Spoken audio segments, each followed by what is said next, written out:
Before we begin, take a moment to get comfortable, whether you're listening with headphones, letting this play softly in the background, or settling in for sleep. Lower the lights if you can. Let your shoulders drop.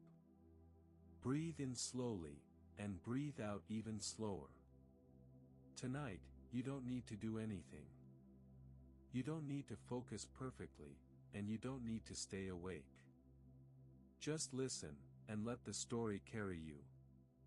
In this calm documentary, we'll travel back through time, before skyscrapers, before kingdoms, before writing, before even fire.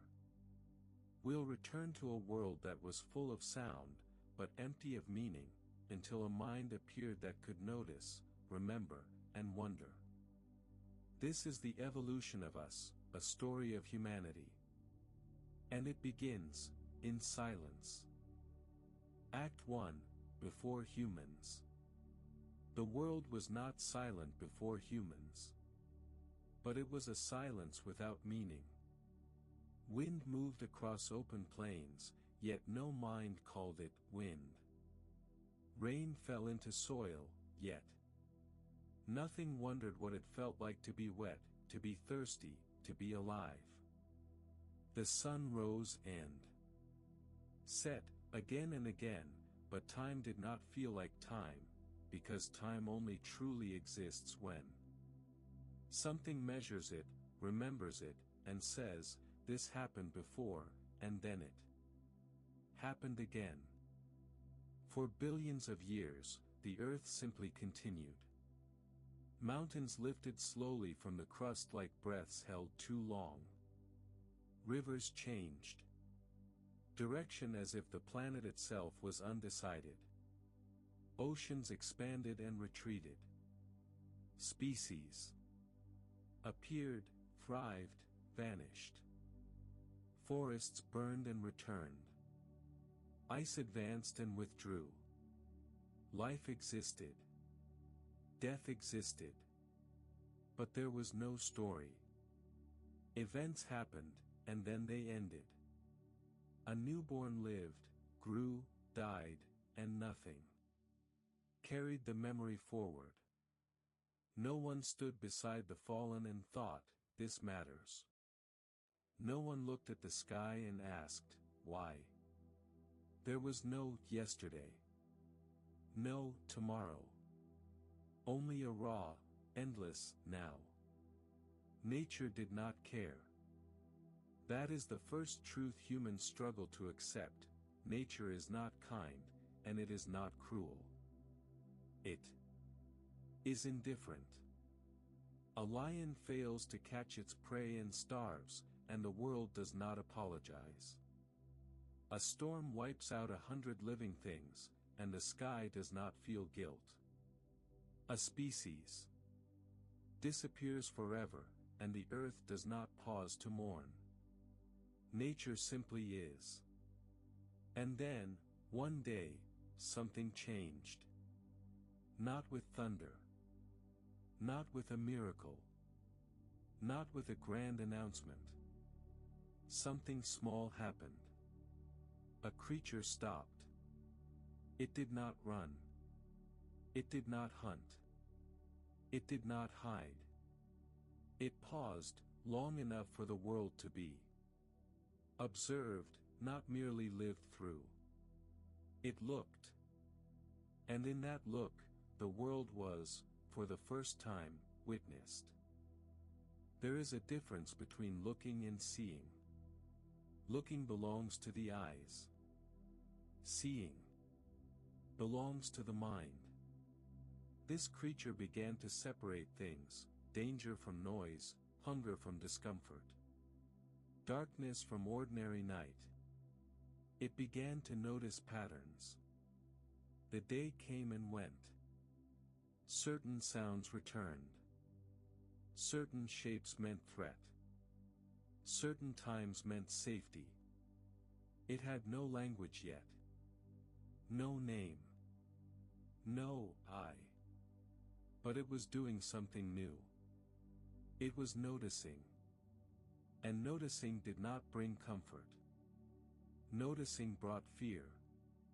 Because the creature that notices danger before it arrives is the creature that must live. With anticipation. Fear moved from the moment into the future. The dark was no longer just dark, it was a place where something could be waiting. Some nights, its eyes stayed open longer than they should. It listened. It watched. It imagined what it could not see. This is where the first spark of thought appears, not as words, not as philosophy, but as a simple internal shift. The world is no longer only outside you. The world begins to exist inside you as memory, as expectation, as doubt. And that shift is irreversible. At this point, humans did not yet exist, not in the way we mean the word.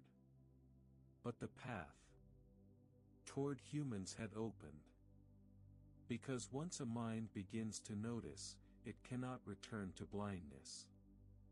In the beginning, there was no fire, no cities, no gods, no art. There was only this. A creature that looked, remembered, and feared. And from those three, looking, remembering, fearing, everything else will be built. Act 2, the creature that stood up. For most of life's history, the world was lived close to the ground. Heads low. Eyes downward.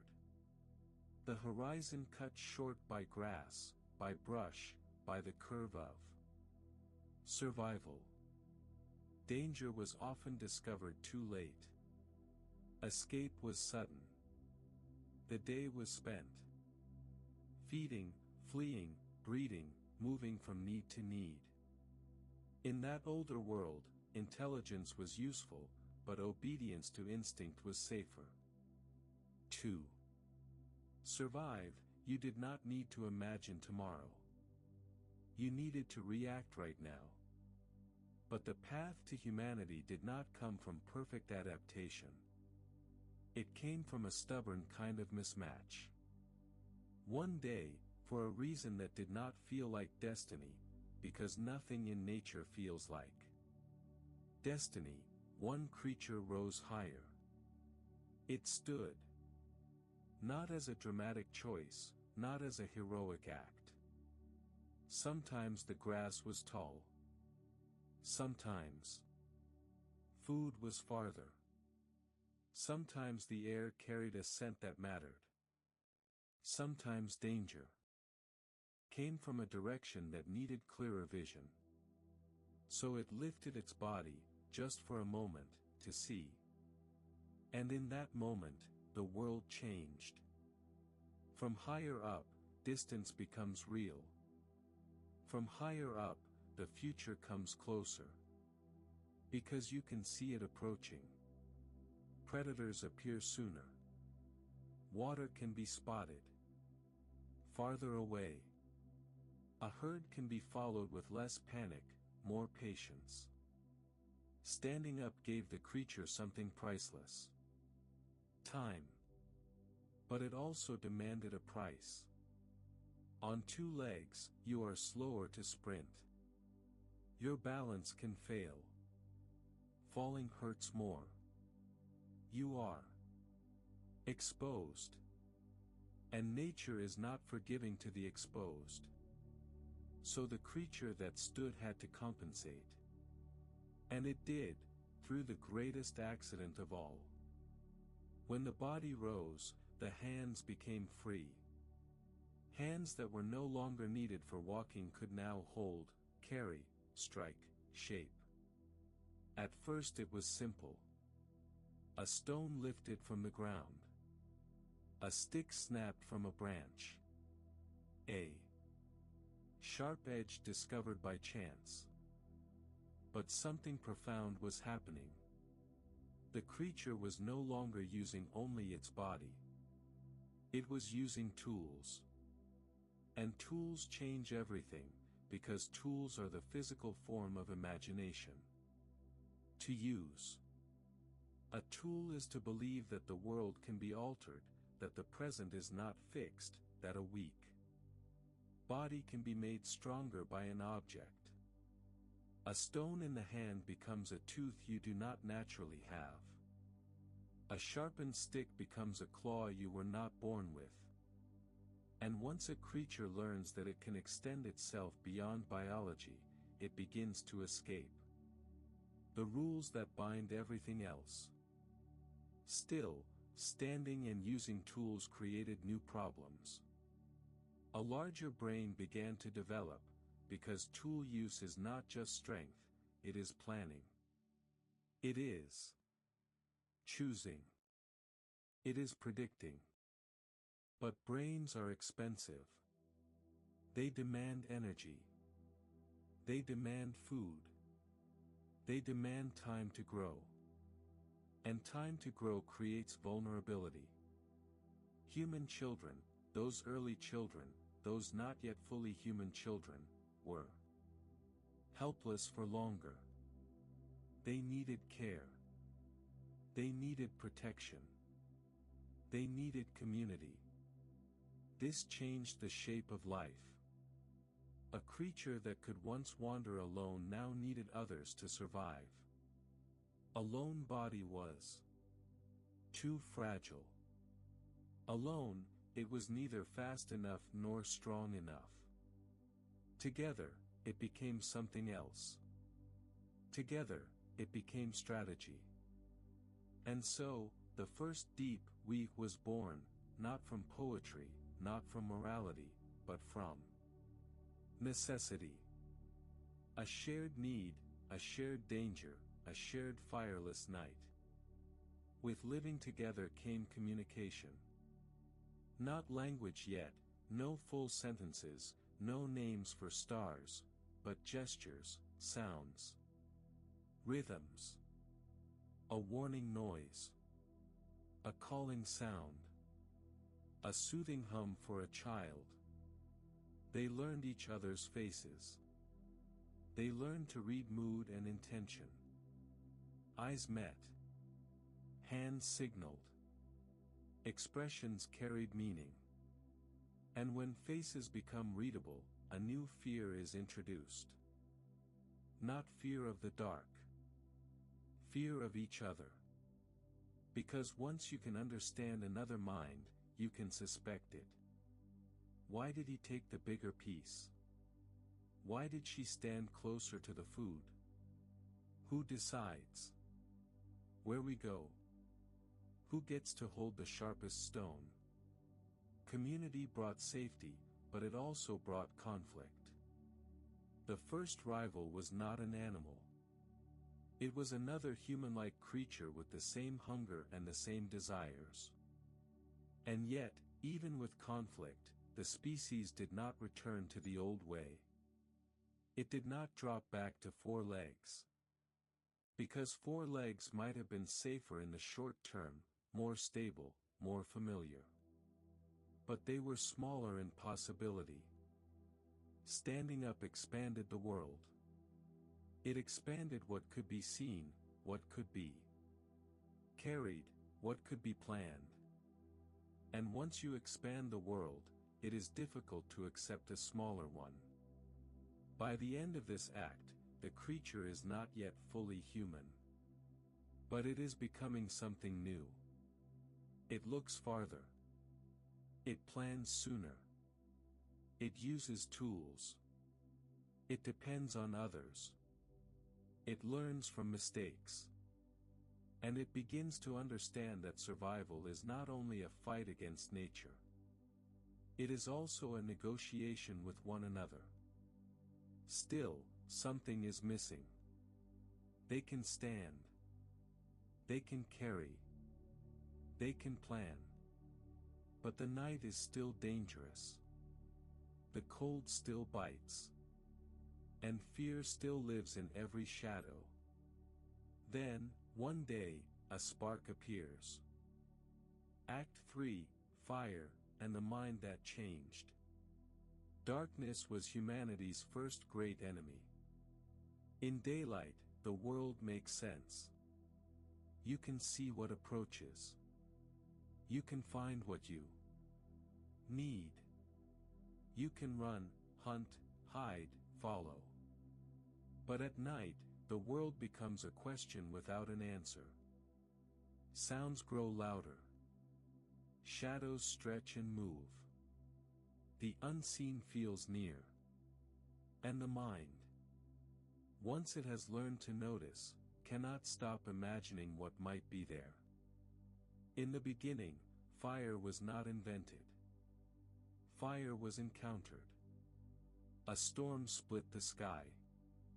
Lightning struck dry grass. A tree cracked and burned. Something bright and alive appeared in the distance, alive in a way no creature was alive. It moved. Without legs. It consumed without teeth. It warmed, and it destroyed. The group watched. They feared it. Because fire was unlike anything they knew, it was a force that behaved as if it had intention, yet it was not a mind.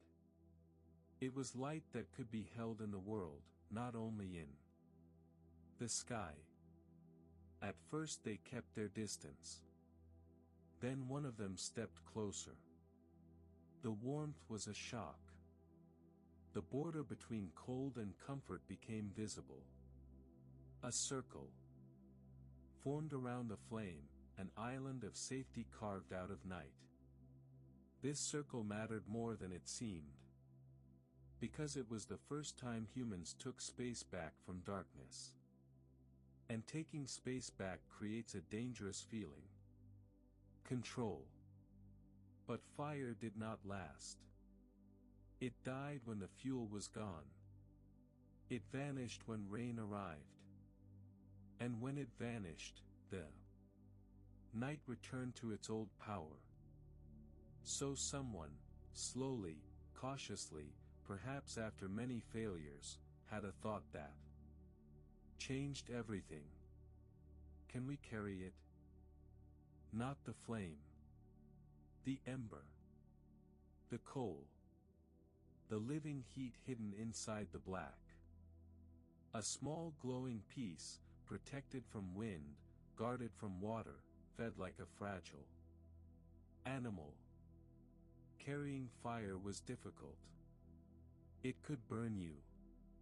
It could die. It demanded attention. But humans learned to protect it. Because the ember was not just warmth. It was tomorrow. Once fire could be carried, a new kind of responsibility appeared. Someone had to watch it. Someone had to feed it.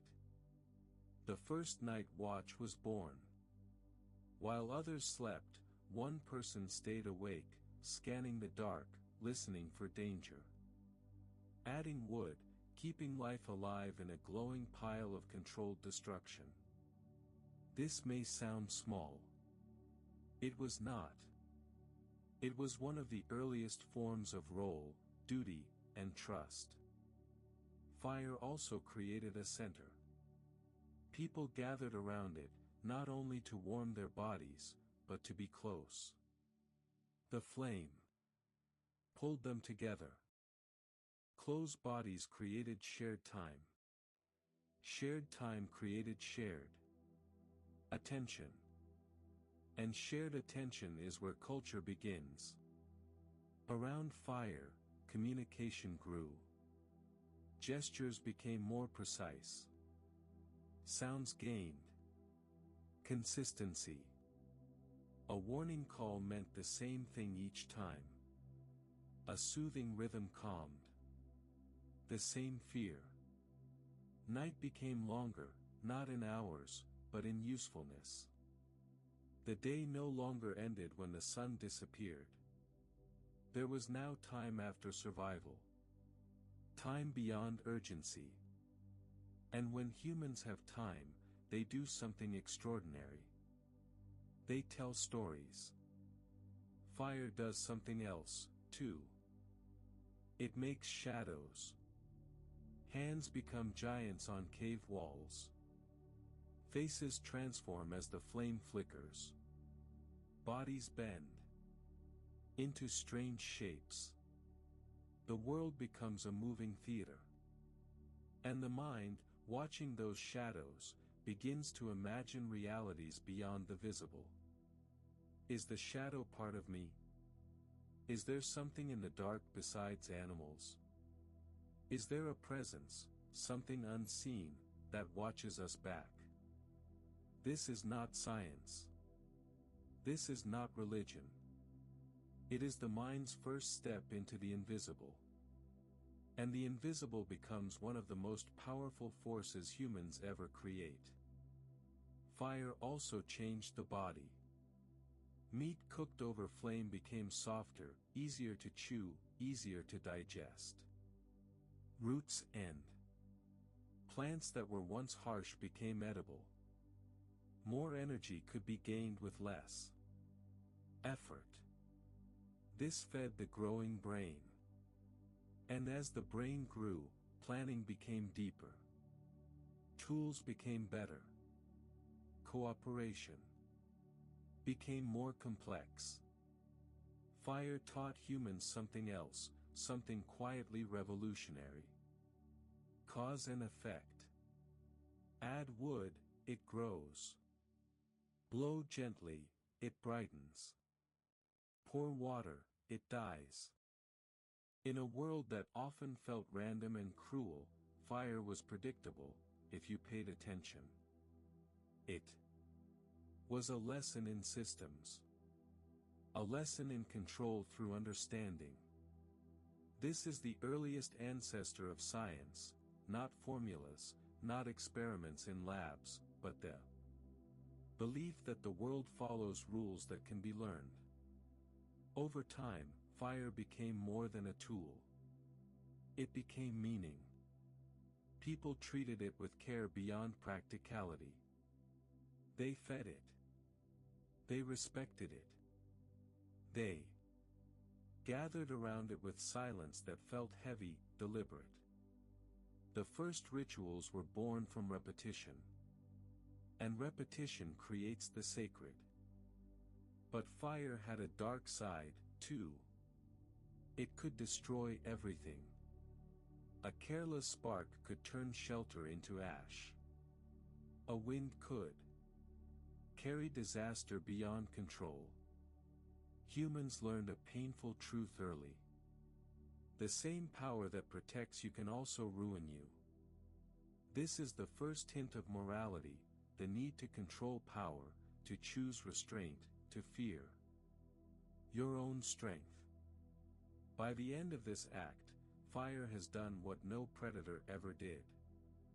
It changed the structure of the human mind. Humans now owned part of the night. They had longer time to think. They had deeper communication. They had the beginnings of story, ritual, and rule. They had a center, a hearth, that made a group feel like a unit. And most importantly, humans had gained a dangerous confidence. If we can control fire, perhaps we can control more. Perhaps we can go farther. Perhaps we can survive where we were never meant to survive. Fire did not make humans stay. Fire made humans ready to move. Act 4, The Walking Species. Fire was burning. Not everywhere. Not always. But often enough that the night no longer felt like a sealed door. The group had learned to carry a living ember, to protect it like a fragile animal, to feed it like a promise. And with that small, stubborn glow came a new kind of confidence. Confidence does not fill an empty stomach, of course. It doesn't make the rain stop. It doesn't summon herds out of thin air. But it changes what a mind is willing to attempt. Because the most dangerous thing about confidence is that it makes the unknown feel negotiable. For a long time, the group lived in the same rhythms. They hunted. They gathered. They moved within familiar distances. They knew the nearby water. They knew where the grasses grew tall. They knew the seasons in a simple way, by pain, by hunger, by relief. Then the land changed. Sometimes it was slow, the way drought creeps in without announcing itself. The river came a little thinner each week.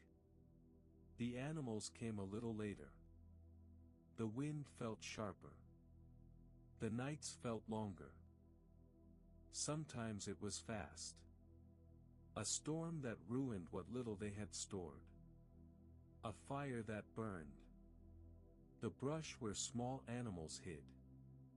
A disease that took an elder who knew the paths. But the effect was always the same. Food became uncertain. And uncertainty is the one thing a thinking species cannot tolerate for long. Not because uncertainty is new, nature has always been uncertain, but because the mind now pictures the future. It imagines tomorrow's hunger in today's quiet. One day the hunters returned empty-handed. Not unusual. But the next day they returned empty-handed again. And then again. And then, at some point, they returned with a look on their faces that said something. Without words, the land is changing faster than we can keep up. Around the fire that night, there was no celebration. No easy warmth. The flame made their faces visible, tired eyes, thin cheeks, children pressed close to their mothers. Shoulders tight with worry. The eldest lifted a handful of soil and let it fall through his fingers. Dry. Powdery. Like dead skin. Someone looked toward the horizon. The far line where the sky touched the earth. The place that had always been there, but had never been ours. And a thought formed, not as poetry, but as necessity. If we stay, we will end. The strange thing is that this decision rarely arrives with drama. History loves drama. Reality rarely offers it. The first step of human migration was likely quiet. A few possessions gathered. A few sharp stones wrapped in hide. A bundle of dried meat, if there was any. A child carried on a hip. A burning ember protected in ash. And then the group walked. Not in a straight line. Not like a marching army. They moved the way living things move. Through uncertainty, stopping, listening, adjusting. Following signs the way you follow. Whispers. A migration is not a sprint. A migration is the art of waiting while you move. The land was not a map, but it spoke. In tracks, in broken branches, in bird calls, in the way clouds stacked in the distance. Humans learn to read it the way you learn to read. A face. Where animals went, water often existed. Where certain birds circled, food might be nearby. Where the grass grew greener, the ground might be softer, the soil might hold moisture. The group became a living question, asking the world, again and again, where is survival? Now. Days passed. The familiar fell behind them. At first, the change was subtle. The smell of certain plants disappeared. The shape of certain hills became unfamiliar. The sound of the night shifted, different insects different rhythms. Then the change became obvious. The air grew colder. Not all at once, not like stepping into a new world in a single moment. But enough that people began waking with stiff hands. Enough that the children cried differently, a tighter sound, a sound that didn't stop easily. Cold is not like a predator. A predator has a body. A predator has eyes. A predator comes from one direction. Cold is worse. Cold is everywhere. It creeps into bones. It erases comfort. It turns sleep into a battle. It makes the smallest mistake expensive. And in that cold, the ember became sacred. Not as a god, not as a philosophy, but as a fact. If the fire died, the night became an enemy again. They guarded it. They fed it. They built their stops around it. One night, the wind rose hard and fast, and the fire went out. Silence fell with a weight that felt physical. They tried to restart it.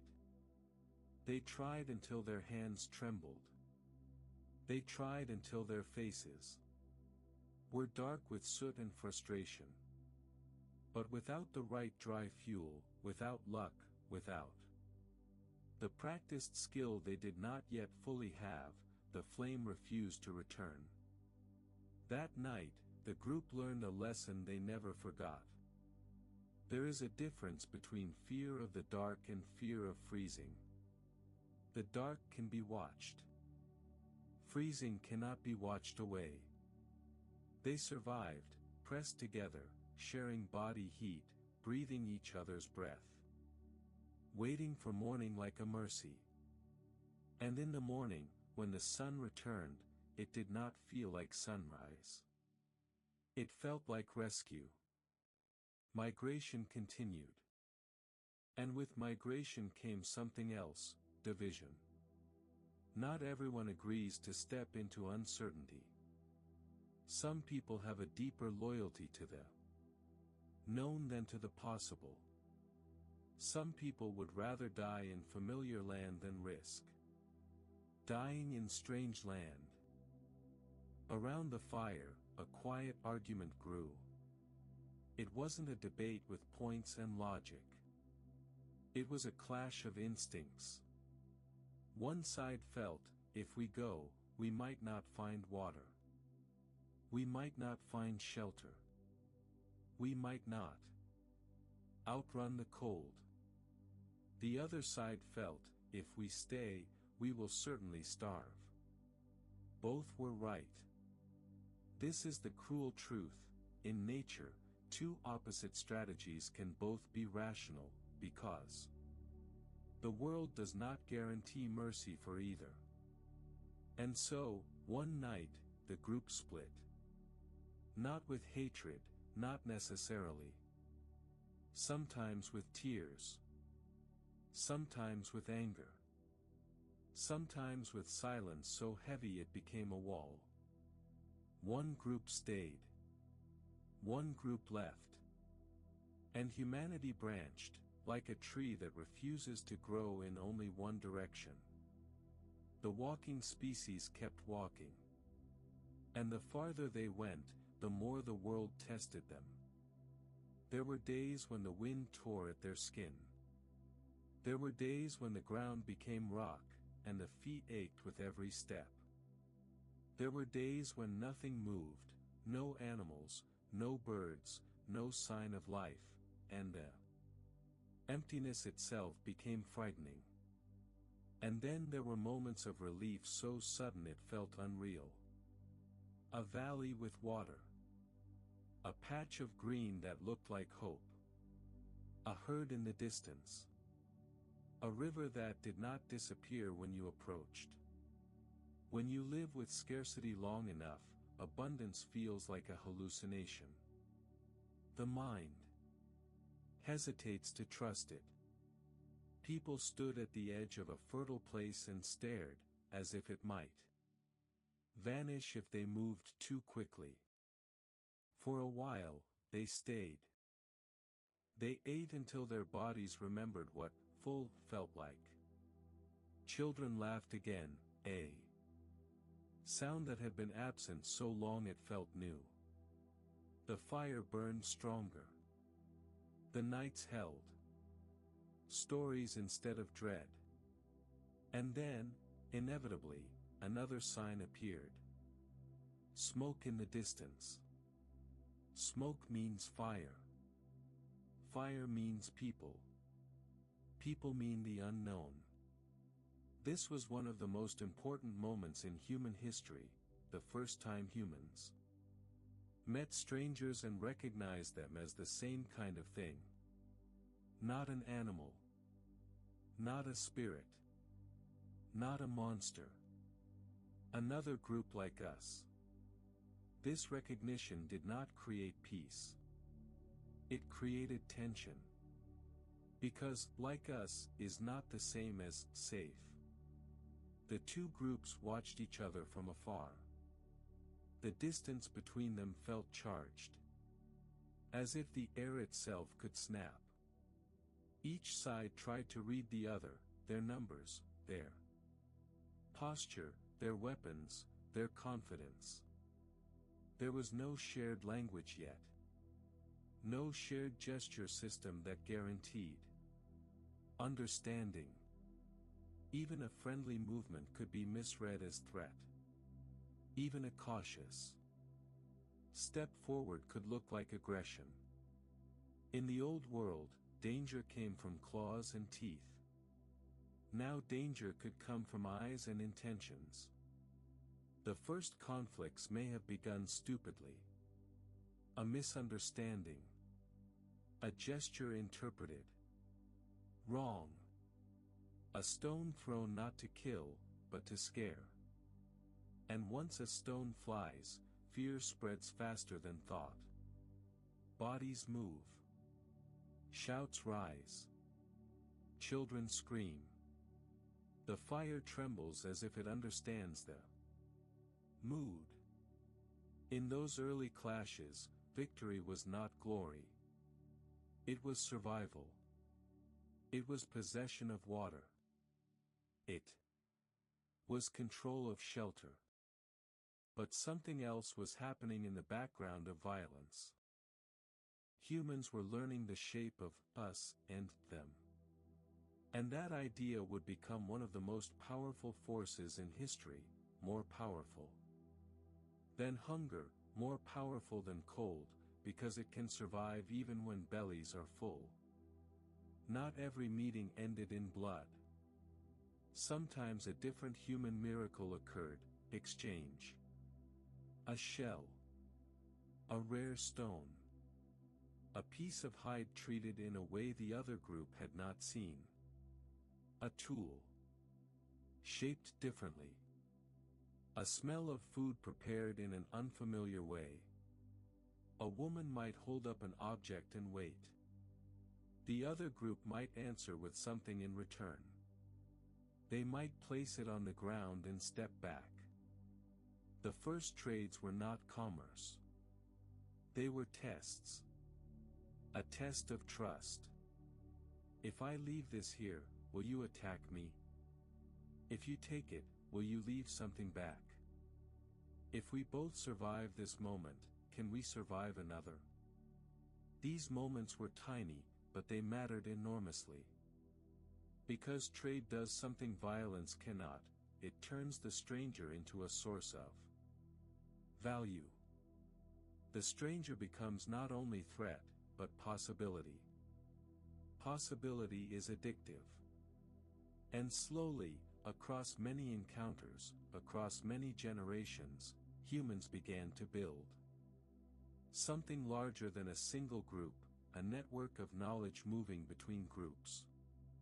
A tool design travels. A hunting technique travels. A warning about a predator travels. A path to water becomes known beyond one community. This is one of humanity's greatest advantages: information can migrate faster than bodies. The walking species did not only carry fire. It carried ideas. Migration continued. Some groups followed rivers. Rivers are generous guides. They lead you through landscapes, they feed plants, they attract animals, they promise water if nothing else does. Some groups followed coasts. The sea is dangerous, but it offers predictable food if you learn its patterns. Shellfish. Fish trapped in shallow pools. Birds nesting on cliffs. Some groups moved into forests where the world became thick and green and confusing. Here, sight mattered less than sound.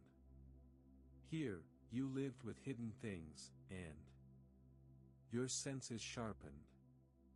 Some moved into higher ground where air grew thin, where the cold increased, where shelter became crucial. There, humans learned to build better protection, to respect the weather like an intelligent enemy. Over time, the same species began to look different, simply because the world shaped it. Skin adapted to sun. Bodies adapted to temperature. Lungs adapted to altitude. Diet shaped teeth and jaw. Distance shaped endurance. From one root, many branches. But the core remained. The same fear. The same hope. The same ember.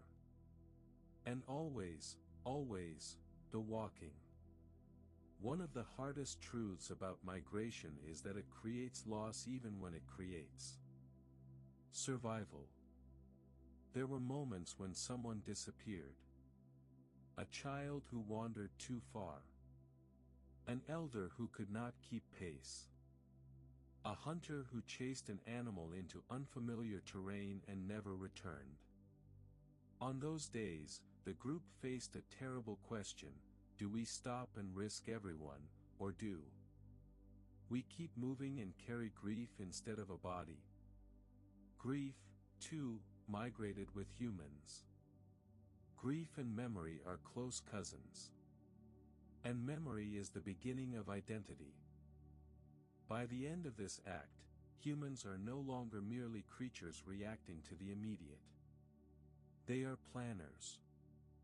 They are readers of landscape. They are negotiators with strangers.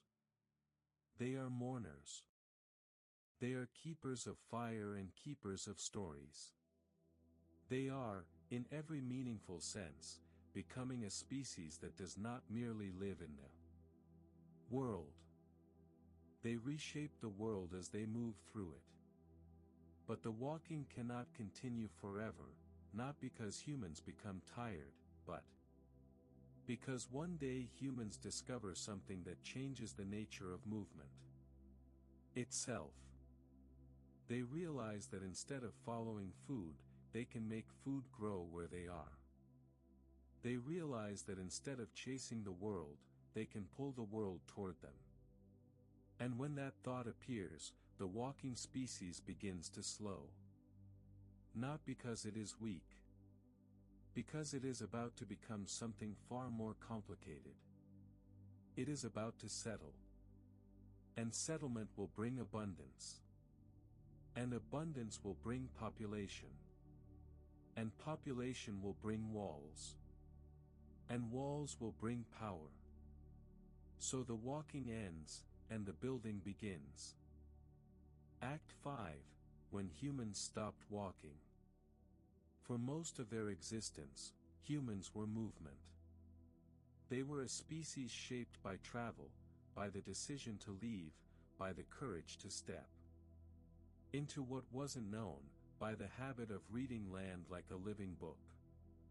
They followed herds. They followed seasons. They followed water. And yet, one day, humans did something that would change everything. They stopped. Not because they had finally found paradise. Not because the world had become gentle. They stopped because a new idea entered the human mind, an idea so simple, and so dangerous, that it reshaped every century that came after. Instead of chasing food, what if we could make food stay? Instead of following the world, what if we could build a world that follows us? At first, this was not a grand decision. It was not announced.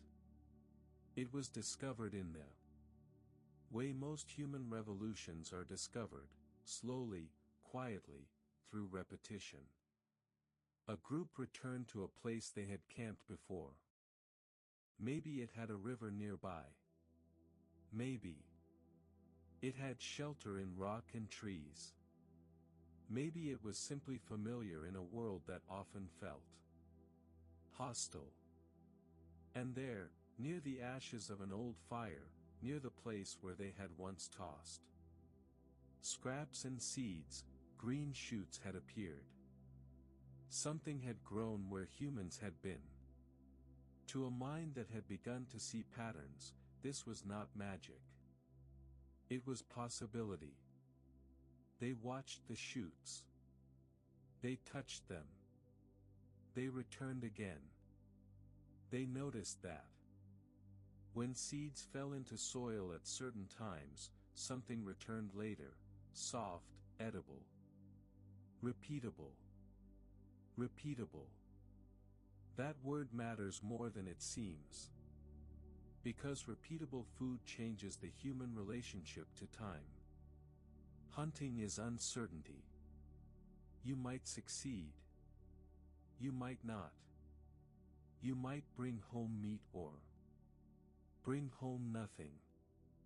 But planting suggests a different kind of future, a future you can schedule. And once humans can schedule survival, they start scheduling everything. They began to stay longer. Not forever. Not yet. But longer than before. Long enough to watch. Long enough to protect. Long enough to notice that plants didn't simply grow, they could be guided. Weeds could be pulled. Water could be directed. Seeds could be selected. This is how agriculture begins, not as a single invention, but as a chain of small insights that slowly lock a species into a new way of living. Humans still hunted, of course. Humans still gathered. But now, alongside the movement of the wild world, there was something else. A patch of land that belonged to their attention. They built simple shelters because leaving meant losing the work. They dug shallow pits for storage because food could now exist beyond a single day. They began to return to the same place with the same rhythm. And in returning, they did something unexpected. They created ownership.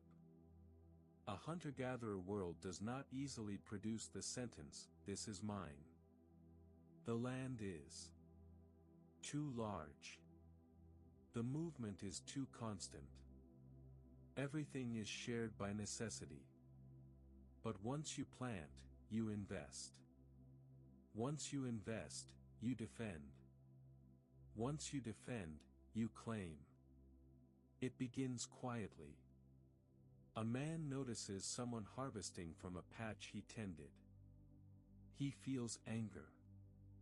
Not because he is greedy in a modern sense, but because he feels the shape of effort. He feels that his work has been taken. He steps forward. His voice rises. His body stiffens. Another person stiffens back. A new kind of conflict is born. Not a conflict over immediate food. A conflict over the right to future food.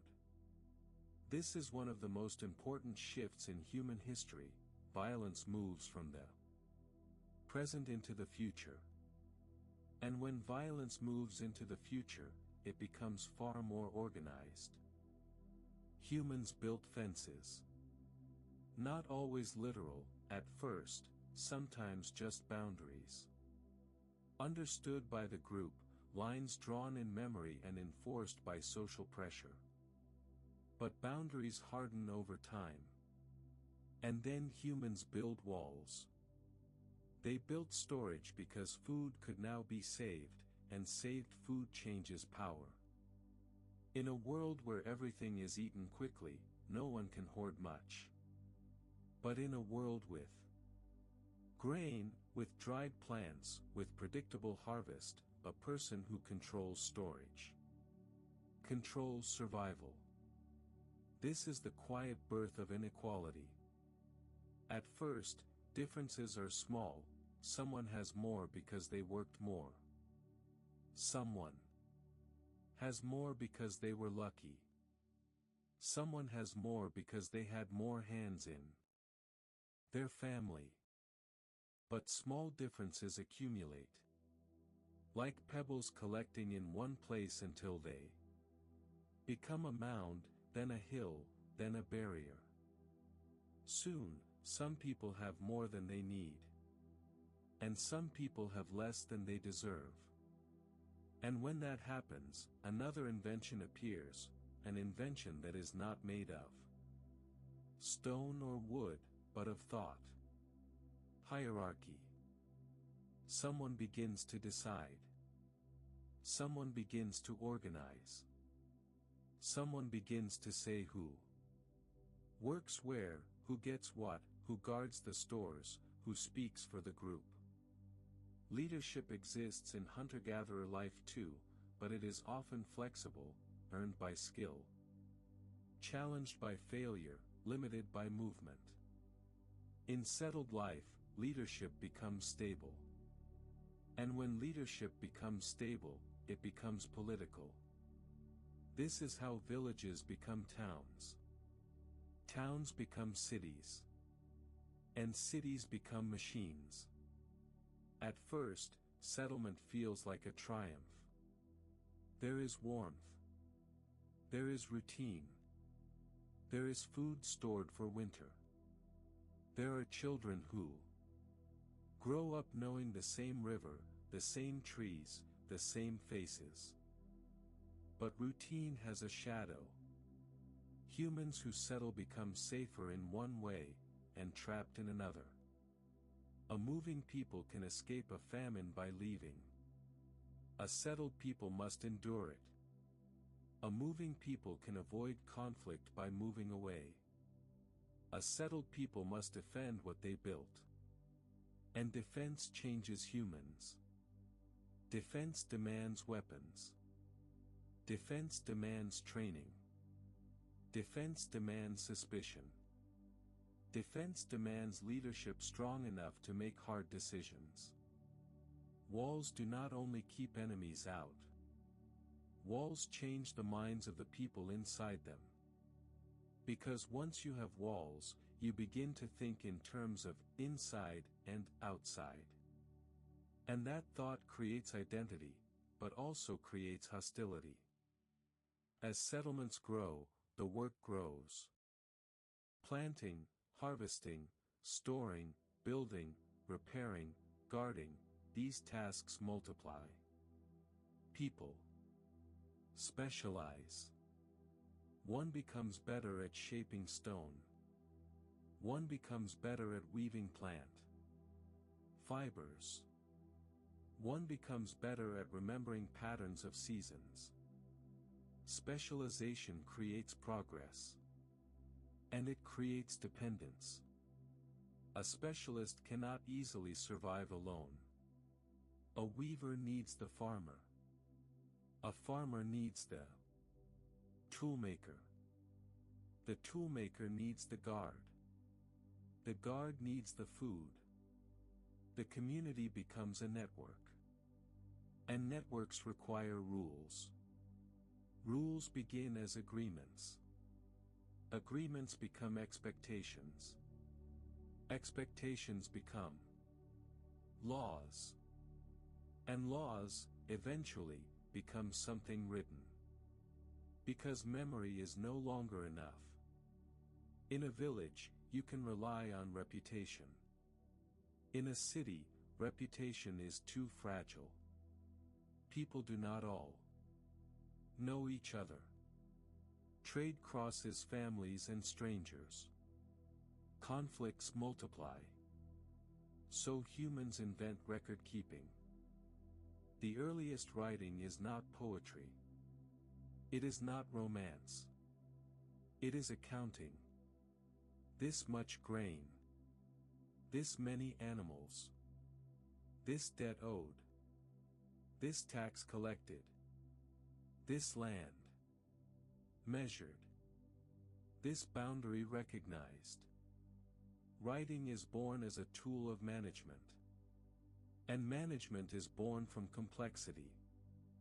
With complexity comes timekeeping. If you plant too early, you lose everything. If you plant too late, you starve. So humans begin to watch the sky with discipline. They mark the moon.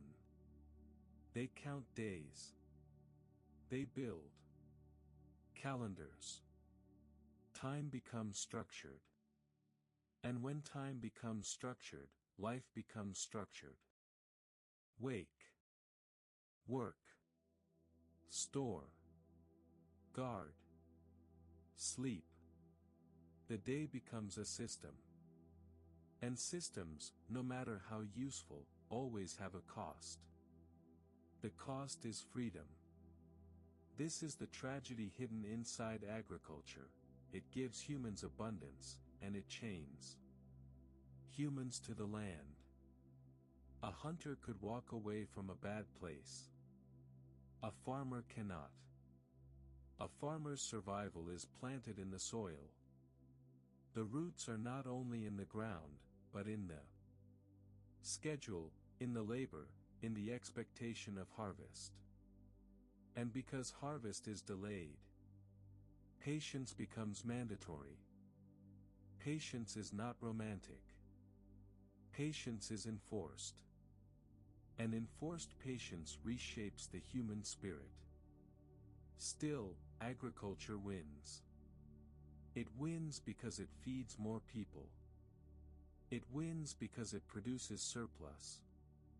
It wins because surplus allows population to grow. It wins because growth creates momentum.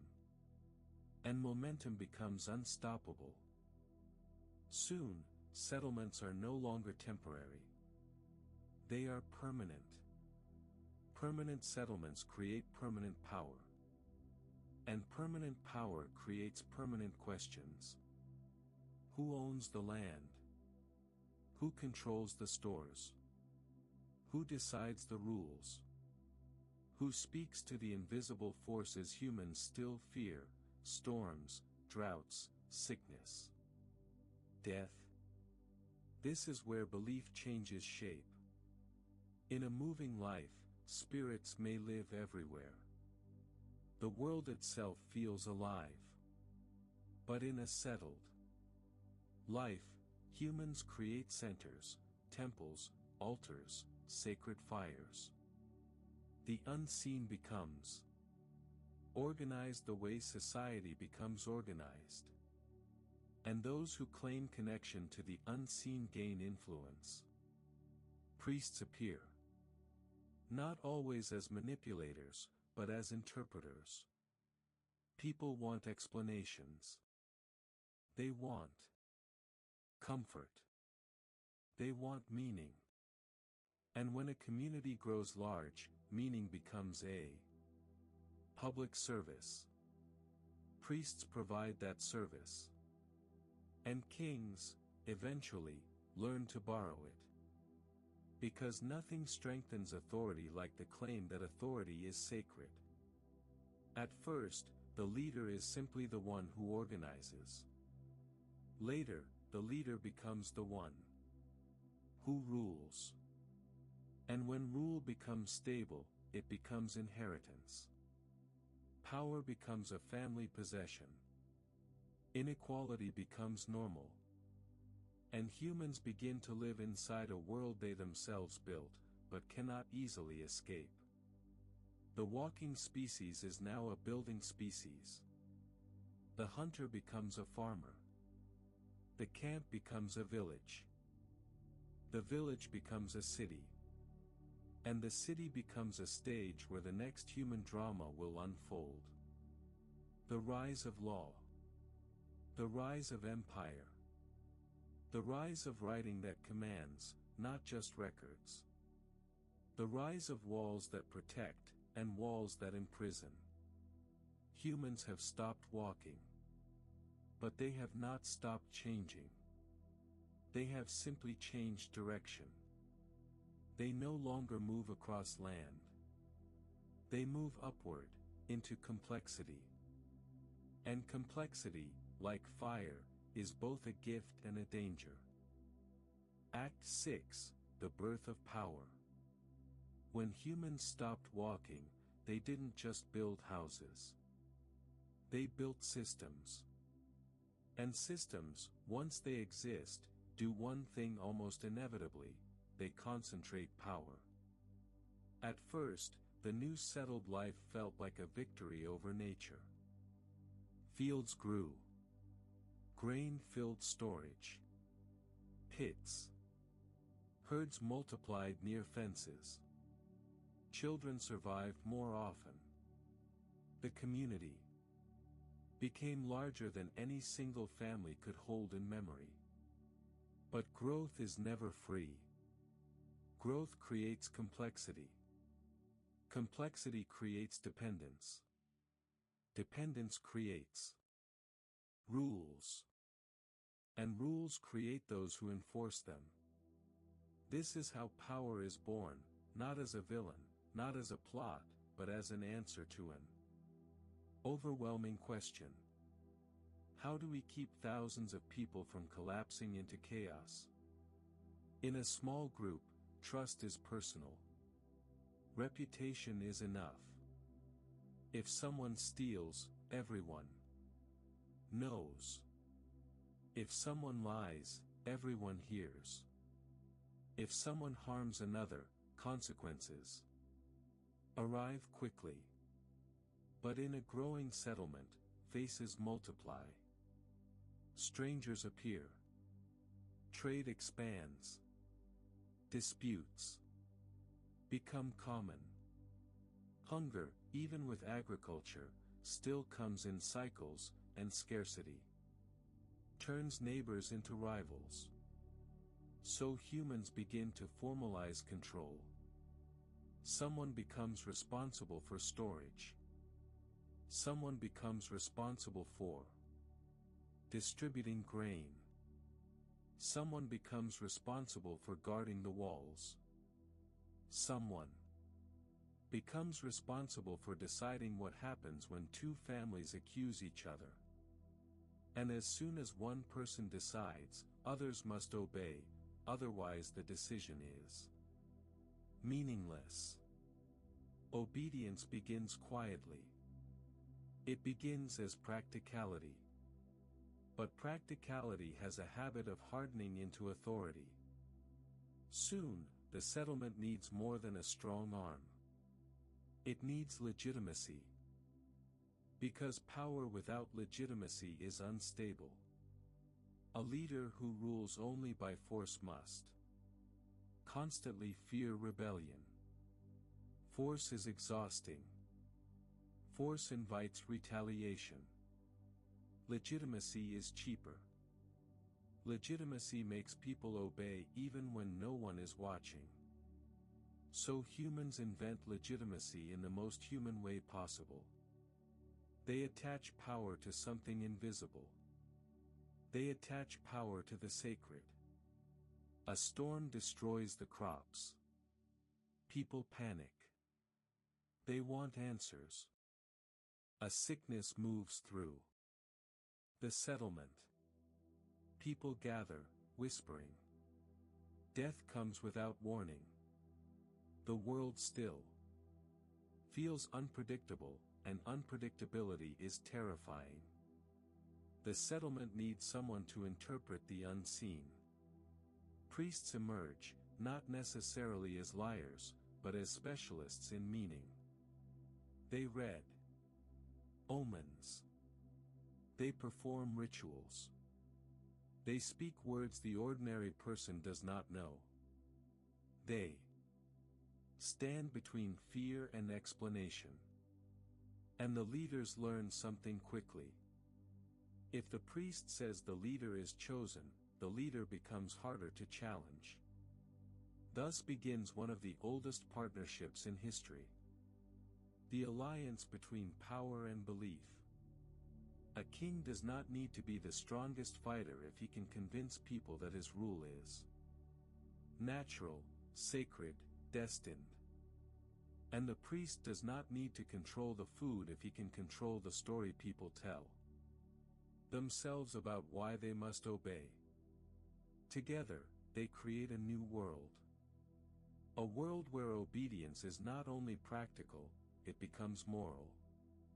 People begin to hear phrases like, "This is the will of the gods. This is the natural order. This is how it must be." These phrases are not just words. They are architecture. They build invisible walls inside the mind. Once those walls exist, society becomes stable enough to expand. And expansion creates empires. But before empire, there is something more intimate: law. Law is the moment power stops being personal and becomes structural. In early settlements, justice was often revenge. A family harmed, a family retaliates. Cycles begin. Blood demands blood. Cycles destroy communities. So the settlement tries a new approach. A rule that applies beyond personal anger. A law. The earliest laws were not philosophical. They did not aim to create fairness as a modern mind imagines it. They aimed to create predictability. Predictability is a form of peace. If people know what happens when they steal, they may steal less. If people know what happens when they murder, they may fear consequences. If people know how disputes are decided, families may stop fighting in the streets. Law is a tool for reducing chaos. But law also reveals something uncomfortable. Someone must write the law. Someone must interpret it. Someone must enforce it. And those someones become powerful. Because the moment you control the rules, you control the lives lived under them. In time, law is carved into stone or written on tablets. Not because humans loved writing. Writing was difficult, rare, and specialized, but because power needs permanence. A spoken rule can be argued. A written rule can be pointed to. Writing becomes the voice of authority that does not die when the leader dies. And this changes society in a deep way. A man with a spear can force obedience in a moment. A man with a tablet can shape obedience for generations. This is why scribes matter. The person who can write is not just educated. They are dangerous. They can create reality by recording it. They can decide what is remembered, and what is forgotten. They can define boundaries, debts, punishments, ownership. They become the quiet engine of civilization. And civilization, as it grows, must defend itself. Walls rise higher. Guards become soldiers. soldiers become an institution. Once you have an institution of violence, the temptation to use it expands. At first, soldiers protect. Then they enforce taxes. Then they punish rebels. Then they march outward. Because the simplest way to solve internal scarcity is external conquest. If you need more grain, take someone else's fields. If you need more land, take someone else's valley. If you need more labor, take prisoners. This is not because humans are naturally evil. It is because systems seek expansion when they are built on growth. The settlement becomes a city. The city becomes a state. The state becomes an empire. And an empire is, at its core, a machine that turns distance into control. Empires require roads. Roads require labor. Labor requires organization. Organization requires hierarchy. Hierarchy requires ideology. So the story tightens. The king says, "I rule because the gods favor me." The priest says, "Obey, because order is sacred." The scribe says, "Here are the rules, written forever." The soldier says, "And here is what happens if you refuse." This is how power becomes self-sustaining. But power has a weakness. Power depends on belief. If people stop believing, power becomes naked. And naked power is brittle. That brittleness creates paranoia. Leaders begin to fear not just enemies at the gates, but doubts inside their own people. They fear questions. They fear rumors. They fear alternative stories. Because a story can overthrow an army. So power begins to do what power always does when it feels threatened. It controls information. It punishes dissent. It turns questions into crimes. A society built on obedience cannot easily tolerate the one act that defines human intelligence, curiosity. And yet, curiosity will not die. Because the human mind, once awakened by fire, cannot stop looking for more. It cannot stop noticing contradictions. A peasant sees the priest eat better than he does and wonders why the gods seem to favor the priest's stomach. A young person sees a leader's son inherit power without earning it and wonders why the gods love certain bloodlines.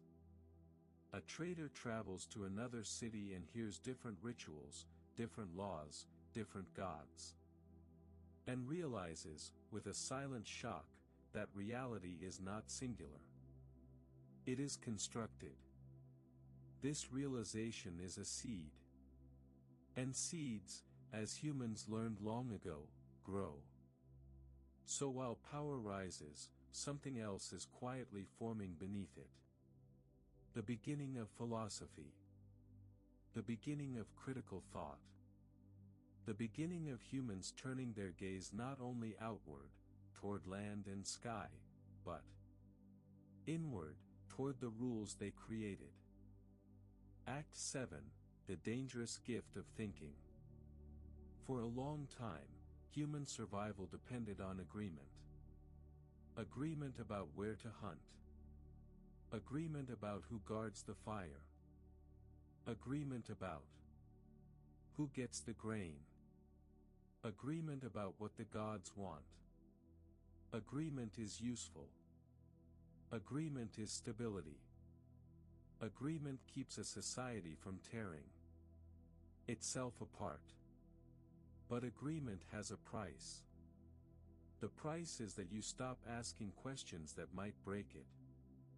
And yet, the human mind is not designed to remain silent forever. Because the same brain that learns patterns in animal tracks will also learn patterns in human behavior. The same brain that learns cause and effect with fire will start noticing cause and effect in power. And when humans begin to notice how their own society works, the most dangerous force in history awakens. Independent thought. At first it appears quietly.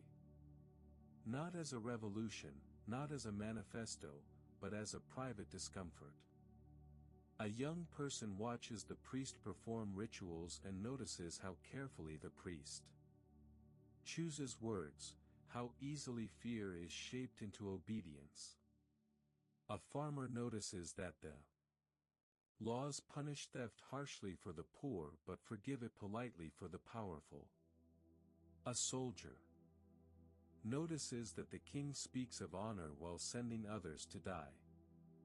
These observations are small, almost invisible. But they stack. And one day, someone stops thinking only about survival and starts thinking about truth. This shift is not automatic in every society. It usually requires a certain condition. Enough stability to allow spare time. When you are starving, philosophy is a luxury. When you have grain in storage, when walls hold enemies back, when daily life becomes predictable, the mind gains room to roam. And once the mind roams, it returns with questions. What is right? What is just? What is real? What is a good life? What happens when we die? Who are we, beyond our roles? These questions sound ordinary now, but in the ancient world they were explosive. Because every question is a crack in authority. Authority survives on certainty. This is the order. This is the rule. This is the will of the gods. Certainty is power's favorite weapon. A question does not need to be answered to be dangerous. It only needs to be asked. At first, thinkers don't even call themselves thinkers. They are observers, storytellers, healers, travelers, people who spend too much time looking at the sky and not enough time obeying instructions. They gather in markets, in temples, in courtyards. They speak to small groups. They speak in metaphors when direct speech is too risky. They wrap truth in humor because humor can slip past guards. And sometimes, rarely, but faithfully, they write. Writing changes thought the way fire changed night. A spoken question can be forgotten. A written question can survive its author. Once thoughts are written, they move through time. They reach people who never met. The thinker. They spread without permission. This is why rulers often fear books more than swords. A sword can kill one person. An idea can change thousands. Now, as thought grows, it begins to attack the oldest human habit. Explaining fear with myths. Myths are not stupid. Myths are early science, attempts to make sense of storms. Illness, death, luck. Myths give meaning where meaning is absent. Myths hold communities together. But myths are also fragile. They depend on being unquestioned. A thinker looks at the sky and says, maybe lightning is not a god's anger. Maybe it follows a rule. A healer says, maybe sickness is not a curse. Maybe it has causes we can understand. A traveler says, I have seen another city with other gods. Are you sure yours are the only truth? These are not just intellectual games. They are threats. Because if the world can be explained without the sacred authority of priests and kings, then priests and kings lose their strongest justification. So power reacts. Power always reacts. Sometimes it reacts softly, by mocking thinkers, by calling them useless, by saying they talk while real people work. Sometimes it reacts brutally, by banning ideas, burning writings, imprisoning those who speak too freely. And sometimes it reacts in the most effective way. It recruits the thinkers. It funds philosophers who support the system. It praises wise men who teach obedience. It turns thought into decoration, safe and controlled. But thought does not stay controlled for long. Because the human mind is restless. Thinking creates disagreement. Disagreement creates schools of thought. Schools create debate. And debate creates something civilization desperately needs, even when it fears it. Progress. Here is the paradox of human history. The same systems that fear independent thought also depend on it. Without thinkers, technology stagnates. Medicine stalls. Engineering fails. Navigation remains primitive. Empires collapse sooner. A ruler may want obedient citizens, but an obedient society cannot innovate fast enough to survive against rivals. So civilizations are forced into a delicate balance. They must allow just enough thinking to grow stronger, but not so much thinking that the citizens begin to question why rulers deserve power at all. For a time, the balance holds. Philosophy grows alongside empire. Science grows alongside myth. Art grows alongside law. Humans begin to ask questions not only about the world, but about the self. What is a soul?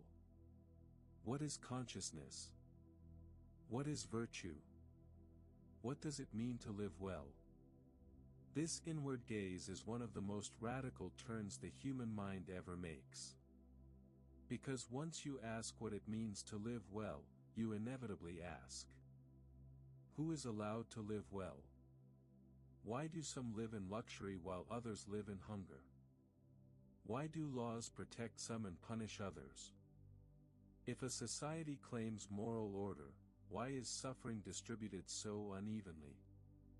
These questions create friction. Friction creates political change. Political change creates conflict. And conflict reveals a deeper truth: power is never as stable as it pretends to be. Empires rise, but they carry their collapse inside them. Because as systems grow, they become heavy. They expand their borders. They demand more taxes. They require larger armies. They consume more resources. They create more inequality. They generate more resentment. And resentment is a slow-burning fire. Sometimes it takes decades. Sometimes centuries. But it accumulates. A drought hits and exposes weak leadership. A rebellion starts at the edges. A rival. Empire attacks while the center is distracted. A plague moves through crowded cities. Trade routes falter. The army becomes too expensive. The people stop believing the story. And when belief collapses, power collapses with it. That is why the ancient world is filled with ruins. Ruins are what happen when a system becomes too heavy to carry itself. But even as empires fall, the ideas remain. A destroyed city can be rebuilt. A dead king can be replaced. But a question that has already entered the human mind cannot be erased. This is the quiet victory of thinking. Thinking outlives violence. In the end, humans become the kind of species that can build an empire, then stand in its ruins and ask, what went wrong? And that ability to reflect, to criticize, to learn, to try again, is one of our greatest strengths. It is also one of our greatest sources of pain. Because reflection makes you aware. And awareness makes you responsible. So by the end of this act, humans have reached a strange point in their journey. They have mastered fire. They have mastered farming. They have built cities and laws. And empires. They have created gods to comfort their fear. And now, they have created something that can challenge everything they've built. The mind that asks. Act 8, the circle of humanity. The fire is still there. It burns quietly in the center of every home, every hearth, every mind. Because no matter how many empires rise, how many walls are built, how many languages are spoken, humans never stop needing fire. They never stop needing warmth, light, and a space to gather together. The fire may have been an ember once, carried carefully between hands. Now it's a machine, a tool, a technology. But it still serves the same purpose, to bring people together, to offer light in the darkness, to keep the night at bay. And perhaps this is where the human story begins to come full circle.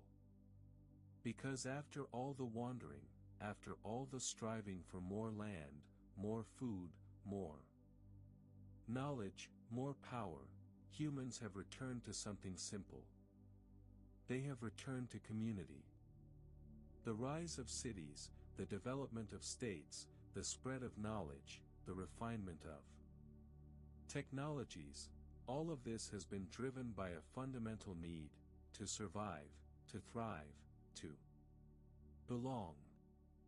And in that need to belong, humans have created networks, networks of people, networks of ideas, networks of trade, networks of belief. They have created societies that, on the surface, appear complex, but at their core are still built around the same simple truth. We are social animals. The most dangerous part of human history is not that people fought over land or fought over food. It is that, over time, they began to fight over what it meant to be human. The first wars were fought over resources, territory, food, water. The next wars were fought over ideas, religion, culture, language, identity. And now, the most dangerous wars are still fought over ideas. But these ideas are no longer just about the world. They are about who gets to decide the world. We see this everywhere today: political battles, cultural divides, struggles for control over knowledge, power, and truth. The same patterns that began in ancient civilizations, when humans first began to question their rulers. And as long as humans continue to ask questions, continue to challenge the systems they have built, this cycle will repeat. Power will rise. Power will be challenged. Power will adapt, change, or break. And in the end, humanity will remain as it always has been. A species constantly evolving, constantly questioning, constantly seeking a better way to live together, while never quite knowing if we found it. But maybe, that's the point. Perhaps the struggle is not about arriving at an answer. Perhaps the struggle is the answer itself. Because the journey, the search for truth, for meaning, for connection, is what has always defined us. The fire is still there, burning in every heart, in every home. And so the circle continues. This is where we end the story, but also where we begin again. The end, but also the beginning.